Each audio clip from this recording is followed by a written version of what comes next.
မင်္ဂလာရှိသောနေ့လေးပါခင်ဗျာ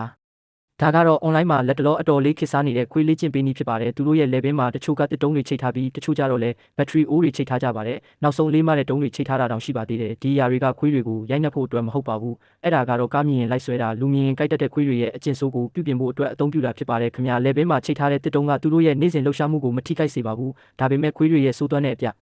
ခုအမူတွေကိုတော့အတော်လေးထိန်းချုပ်ပေးနိုင်ပါတယ်တခါတလေသူတို့ကအရှိန်မြင့်ပြီးလူနောက်ကိုလိုက်ဖို့လုပ်ရင်လည်းပင်တစ်သားတုံးကခွေးခြေထောက်တွေကိုမပြတ်ရိုက်မိမှာဖြစ်ပါတယ်အဲ့ဒါကသူတို့ကိုတက်တောင့်တက်တာမရှိဖြစ်စေပြီးအရှိန်ကိုမဖြစ်မနေလျှော့ချလိုက်ရပါတော့တယ်တချို့ညံကောင်းတဲ့ခွေးတွေကတော့တစ်သားတုံးကိုပါဆက်နဲ့ကိုက်ထားပြီးပြေးတဲ့အရှိန်ကိုမြင့်တင်ဖို့ကြိုးစားကြပါတယ်ဒါပေမဲ့တစ်ချိန်တည်းမှာပဲသူတို့ရဲ့တိုက်ခိုက်နိုင်စွမ်းလဲဆုံးရှုံးသွားရပါတယ်ခင်ဗျာတစ်သားတုံးကိုချပြရင်မပြေးနိုင်တယ်လို့ကိုက်ထားပြန်ရင်